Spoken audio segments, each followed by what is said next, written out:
Some background information for quadratic equations is that we always want to keep it in the standard form ax squared plus bx plus c, which is equal to 0, where a cannot equal 0. And the second background piece of information is that if ab is equal to 0, then either a is equal to 0 and or b is equal to 0. And this is called the zero factor property. The third piece of background information is that the 0 must be on one side of the equation. And the method we're going to use for solving this example problem is factoring. So here we have our example problem. X squared plus 40 is equal to negative 14x. So the first step we want to do is rearrange it into standard form, which was the ax squared plus bx plus c format. And so after rearranging it into standard form, we have x squared plus 14x plus 40, which is equal to 0. So what we did here was we just added this 14x from the right-hand side and to the left-hand side. So the next step we're going to take is ultimately factoring out this expression into two different terms.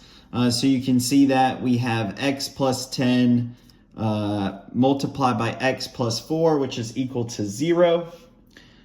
And the third step is we want to apply the zero factor property rule to determine what x values make a and b 0.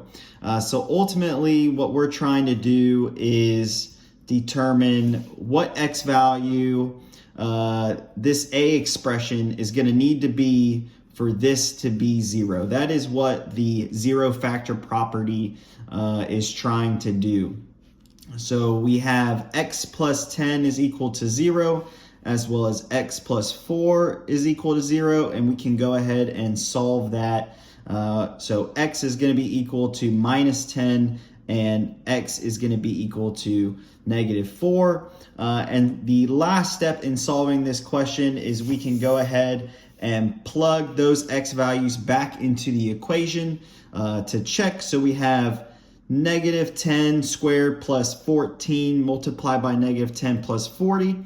And that's going to ultimately equal 0. So this checks out as a solution to this example. And on the negative 4 side, we have negative 4 squared plus 14 multiplied by negative 4 plus 40, which is from this original expression here. And after solving and simplifying for this expression, we have 0 is equal to 0 as well.